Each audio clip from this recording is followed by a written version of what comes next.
Hello students of class 10, welcome to our online class and this is your bio class and today we are going to discuss about the heredity and the variation.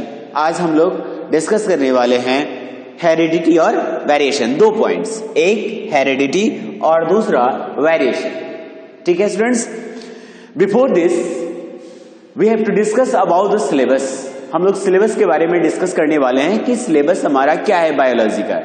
ठीक है students, हमारा जो syllabus है biology का, इसमें कुछ chapters हैं, जैसे कि सबसे पहला चैप्टर हमने पढ़ा था लाइफ प्रोसेस, दूसरा चैप्टर हमने पढ़ा है ना हाउ डू ऑर्गेनिजम्स रिप्रोड्यूस, तीसरा हमने स्टार्ट किया था heredity and the third and the fourth chapter, जो फोर्थ चैप्टर है दैट इज आवर एनवायरमेंट. यही चार चैप्टर पढ़ना है, जिसमें से हेरिडिटी पढ़ना है हमने, क्योंकि उस चैप्टर में है हेरिडिटी एंड इवोल्यूशन, लेकिन हमें हेरिडिटी पढ़ना है and the evolution part is deducted from the syllabus, यानी वह सिलेबस से डिडक्टेड हो चुका है, जैसा आपको पता भी होगा. और आवर एनवायरमेंट हम लोगों को लास्ट में पढ़ना है. ठीक है स्टूडेंट्स, तो इसमें हम लोग आज डिस्कस करने वाले हैं हेरिडिटी के बारे में. हेरिडिटी क्या है? हेरिडिटी में जैसा कि आप यहां पर देख रहे हो लिखा हुआ है कि heredity it means transmission of characteristics. Heredity का मतलब क्या हो गया? Transmission of characteristics. ठीक है ना, और कैरेक्टरिस्टिक्स कहां से कहां तक? ठीक है, तो actually transmission of characteristics from, ध्यान देना है, ट्रांसमिशन ऑफ कैरेक्टरिस्टिक्स फ्रॉम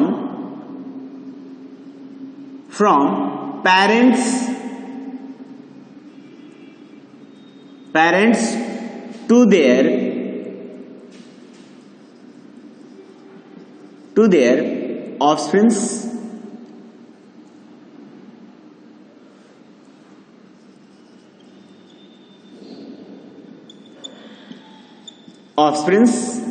ठीक है, या यूं भी कह सकते हैं कि फ्रॉम वन जनरेशन, या यूं कह सकते हैं कि फ्रॉम वन जनरेशन ठीक है, one generation to their next, to the next. ठीक है स्टूडेंट्स, तो यहां पे कह रहा है कि transmission of characteristics from one generation to the next, यानी एक जनरेशन से दूसरे जनरेशन, दूसरे से नेक्स्ट जनरेशन, यानी यह कंटिन्यूटी को निर्धारित करता है. ठीक है स्टूडेंट्स, तो यहां पे कहता है कि transmission of characteristics from parents to their offsprings, characteristics from one generation to their next generation, and this is called heredity. इसे हम लोग क्या कहेंगे? हेरिडिटी कहते हैं. अब कहता है कि how this characters are transmit from the parents to their offsprings from one generation to the next. कैसे होगा? कौन करेगा? Who is responsible for this? Actually the genes, यहां पर देखेंगे, जीन्स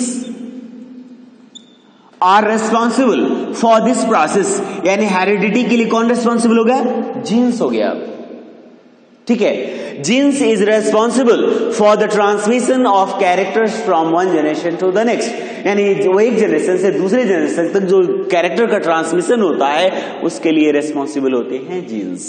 ठीक है स्टूडेंट्स, अब आते हैं नेक्स्ट टॉपिक पर कि ये जीन्स क्या है and how the gene transmit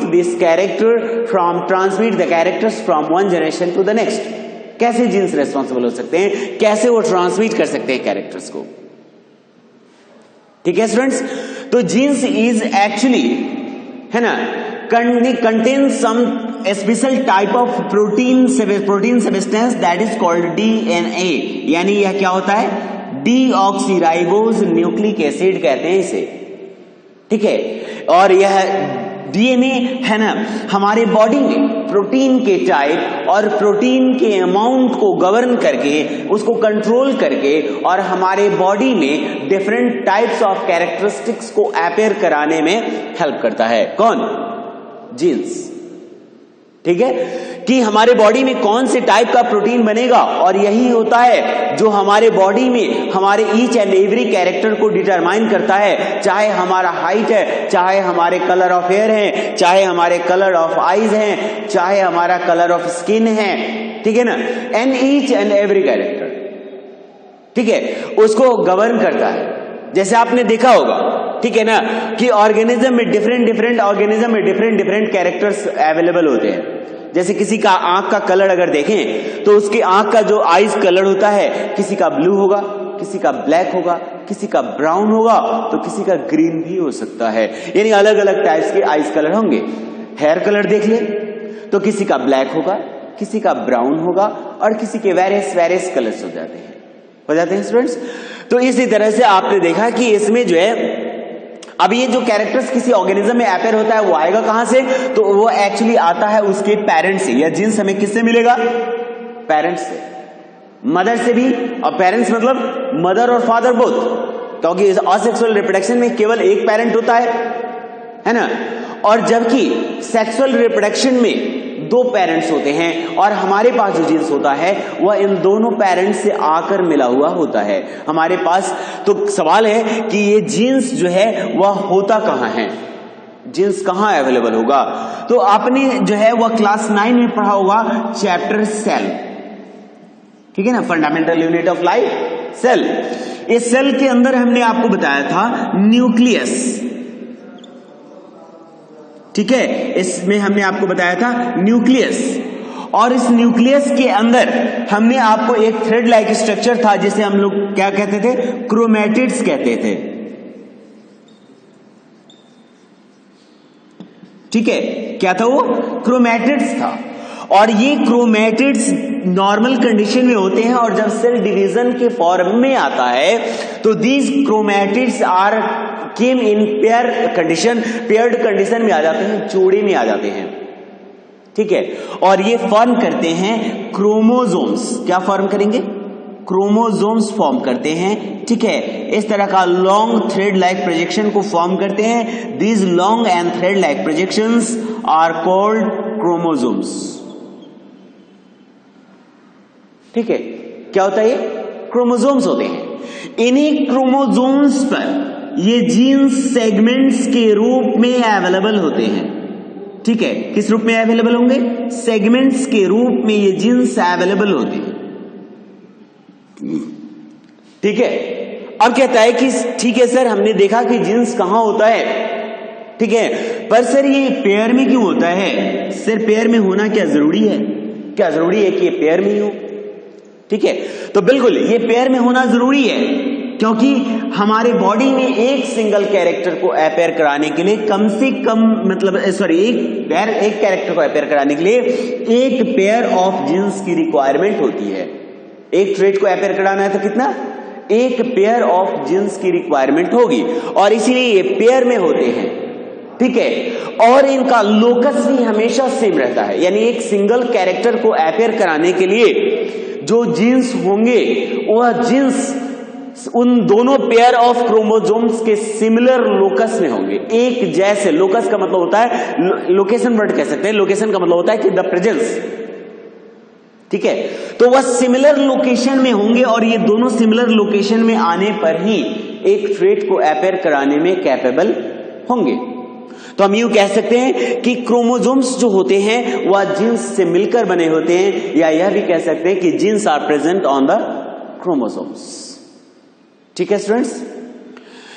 अब क्या होता है कि एक जो असेक्सुअल रिप्रोडक्शन प्रोसेस होता है तो उसमें जितने भी क्रोमोसोम्स होते हैं वह एक सिंगल पेरेंट की कॉपी की गई क्रोमोसोम्स आती हैं, जैसे हमने पढ़ाया होगा, है ना, माइटोसिस डिवीजन और मियोसिस डिवीजन।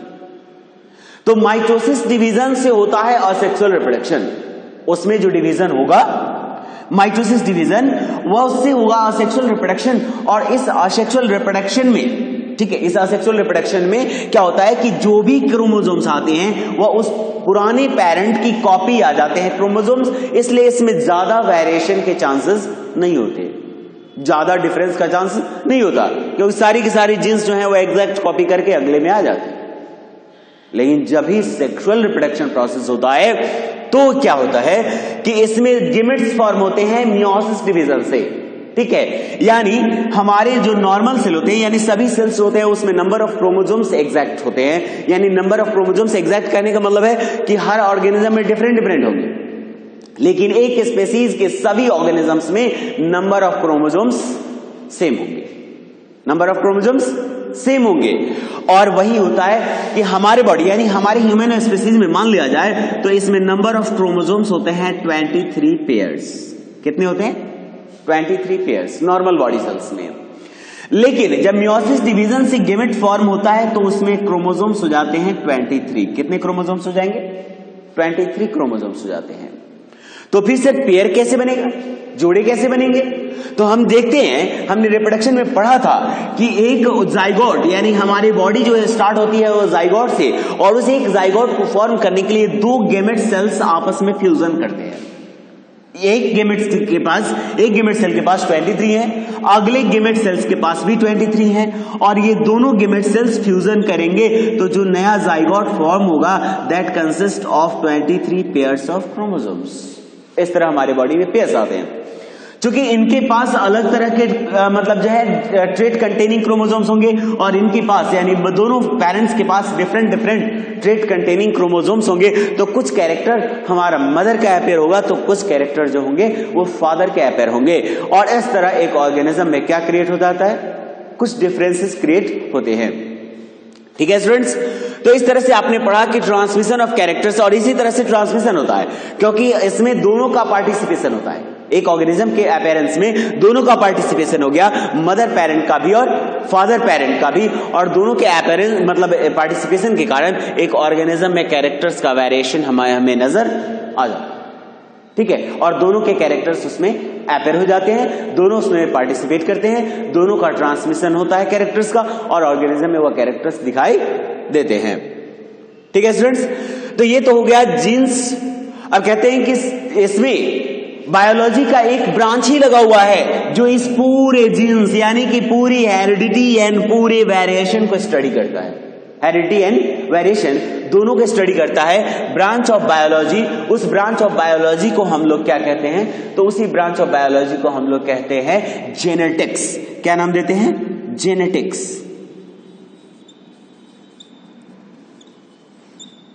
ठीक है, इसी जेनेटिक्स से हम लोग यहां पर उठाकर कुछ टॉपिक्स को डिस्कस कर रहे हैं। ठीक है, इसी जेनेटिक्स से उठाकर कुछ टॉपिक्स को हम लोग यहां पर डिस्कस कर रहे हैं और इसी के बारे में हम लोग स्टडी कर रहे हैं। ठीक है स्टूडेंट्स, अब इसमें कहेंगे कि सर वेरिएशन क्या है, वेरिएशन क्या है और वेरिएशन का इंपॉर्टेंस क्या है। Variation is actually the difference, यहां पर वेरिएशन में लिख सकते हैं डिफरेंस।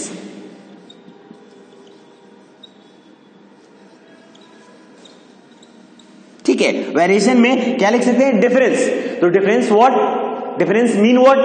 तो एक्चुअल डिफरेंस का मतलब होता है कि difference in character, difference in trait in an organism that can differentiate, है ना, वो से डिफरेंशिएट करता है amongst in compare to the all organisms of the same species of their species, and this difference is counted as variation. यही variation कहलाता है। किसी ऑर्गेनिज्म में जो वेरिएशन होता है, ठीक है ना, जो वेरिएशन होता है वह दो तरह का हो जाएगा। यानी जो कैरेक्टर हमारे बॉडी में नए कैरेक्टर्स अगर अपीयर होते हैं तो उसकी दो पॉसिबिलिटीज है, या तो वह हमारे लिए यूजफुल है या फिर वह हमारे लिए यूजलेस है, हार्मफुल है। ठीक है, तो अगर ये कैरेक्टर यूजफुल है, ठीक है ना, तो यह यूजफुल वेरिएशन कहलाएगा, और अगर ये हार्मफुल है, अगर ये यूजलेस है तो यह यूजलेस वेरिएशन हो जाएगा। यानी वेरिएशन दो तरह के हो गए अकॉर्डिंग टू यूज, एक यूजफुल वेरिएशन और दूसरा यूजलेस वेरिएशन। अब इससे क्या फर्क पड़ेगा ऑर्गेनिज्म में? तो जो यूजफुल होगा, यूजफुल जो वेरिएशन रह जाएगा, इस यूजफुल वेरिएशन को नेचर सेलेक्ट करती है टू ट्रांसफर, है ना, to transfer their characteristics from generation to generation to generation. ठीक है ना, and to create a very evolved organism that have the better adaptability, better ability to survive in the change climatic condition. ये आप भी जानते हैं कि यह नेचर कभी कांस्टेंट नहीं रहती है ना, ये हमेशा चेंज करती रहती है। तो ऐसे कंडीशन में, ठीक है, ऐसी कंडीशन में जो है उसमें वेरिएशन नहीं होगा तो ऑर्गेनिजम्स के सर्वाइवल में काफी प्रॉब्लम होगा। इसीलिए नेचर इनमें कुछ वेरिएशन लाती है, और अगर यूजफुल है तो उसको यह पास आउट करने का, सेवरल जनरेशन तक पास आउट करने की एक परमिशन दे देती है, या सेवरल जनरेशन तक पास आउट होता है, क्योंकि नेचर इसे सेलेक्ट करती है। और जिसमें भी यूजलेस होगा, जिसमें भी हार्मफुल वेरिएशन होगा, तो नेचर उसको एलिमिनेट कर दे, हटा दो। It is not selected to pass their characteristics for several generations. अब कहेंगे कि सर ये वेरिएशन मान लिया कि इसमें ट्रांसमिशन होगा सेवरल जनरेशन तक, तो इसका क्या प्रॉफिट मिलेगा? तो it causes a type of process, जो कि हम लोग इवोल्यूशन में पढ़ने वाले हैं, इसी वेरिएशन से रिलेटेड होता है कि अगर ये सेवरल जनरेशन तक ट्रांसमिट हुआ तो इसका मतलब है कि it causes a some type of new evolved species that has the better adaption capacity, and so it causes a new term that is called speciation. क्या कहते हैं इसे? स्पेसिएशन कहते हैं, जो इवोल्यूशन में पढ़ना है। खैर छोड़िए, अब ये तो हुआ कि चलिए ठीक है, यूजफुल है या यूजलेस उसके आधार पर। अब इस वेरिएशन के किसी भी ऑर्गेनिज्म में कॉज मतलब जो होने के दो फैक्टर्स होते हैं। एक फैक्टर होता है जिसको कंट्रोल करता है जीन्स, ठीक है, जो हम जानते हैं कि जो एक वेरिएशन आया उसका पहला फैक्टर कॉज होता है कौन? जीन्स करता है, कंट्रोल करता है जीन्स। और दूसरा जो फैक्टर होता है वह उसका होता है इन्वायरमेंट, ठीक है, इन्वायरमेंट दूसरा होता है इन्वायरमेंट। अब इसी के आधार पर जो फैक्टर इसको कंट्रोल करता है वेरिएशन को, उसी के आधार पर वेरिएशन दो टाइप के हो जाते हैं। एक जो जिसे जीन्स कंट्रोल करता है उस वेरिएशन को हम लोग कहते हैं जर्मिनल वेरिएशन। कौन सा वेरिएशन कहेंगे? उस वेरिएशन को हम लोग कहते हैं जर्मिनल वेरिएशन। और जिस वेरिएशन को, ठीक है, कॉज करता है हमारा इन्वायरमेंटल फैक्टर, उसको हम लोग कहते हैं सोमैटिक वेरिएशन। पहला हो गया जर्मिनल वेरिएशन और दूसरा हो गया सोमैटिक वेरिएशन, ठीक है। जर्मिनल वेरिएशन और सोमैटिक वेरिएशन में केवल इतना ही अंतर नहीं है, डिफरेंस नहीं है, कुछ और भी डिफरेंसेस। क्या डिफरेंसेस हैं? तो इसके दो मतलब जो डिफरेंसेस, नंबर एक कि germinal variation can be transfer, can be forwarded, can be carried, है ना, for several generation to generation. जबकि जो सोमैटिक वेरिएशन है जिसका फैक्टर इन्वायरमेंट होता है, वह सेवरल जनरेशन तक या नेक्स्ट जनरेशन तक ट्रांसमिट नहीं किया जा सकता है। यानी वह एक ऑर्गेनिज्म में कॉज हुआ लेकिन आगे वह ट्रांसफर नहीं हुआ। जैसे मान लीजिए कि कोई पर्सन है जो रेसलर बन जाता है, कोई पर्सन है जो क्रिकेट मतलब वो स्पोर्ट्स पर्सन बन जाता है, फेवरेट मतलब बहुत ही बड़ा बिजनेस पर्सनालिटी बन जाता है, बहुत ही बड़ा आइडियल पर्सनालिटी बन जाता है, साइंटिस्ट बन जाता है, तो क्या उसके सारे जनरेशन साइंटिस्ट बनेंगे? नहीं, दैट इज एनवायरमेंटल फैक्टर। वह केवल एक जनरेशन तक होता है और आगे फर्दर जनरेशन तक इसे ट्रांसमिट नहीं किया जाएगा। तो वैसे जनरेशन जिसमें इन्वायरमेंट कहीं कॉज कर देता है उसको हम लोग कहते हैं सोमैटिक वेरिएशन, और ऐसा जनरेशन, ऐसा वेरिएशन जिसको कि जीन्स कॉज करता है उसको हम लोग जो है वह जेनेटिक या जर्मिनल वेरिएशन कहते हैं, और यह सेवरल जनरेशन तक ट्रांसमिट किया जा सकता है। ओके स्टूडेंट्स, तो नेक्स्ट जो टॉपिक होगा, नेक्स्ट जो हम लोग क्लास करेंगे उसमें हम कुछ अनदर टॉपिक्स पर डिस्कस करेंगे। हम लोग ये भी डिस्कस करेंगे कि कैसे जीन्स जो है वह कंट्रोल करता है, ठीक है, और rest of next class. Okay students, thank you.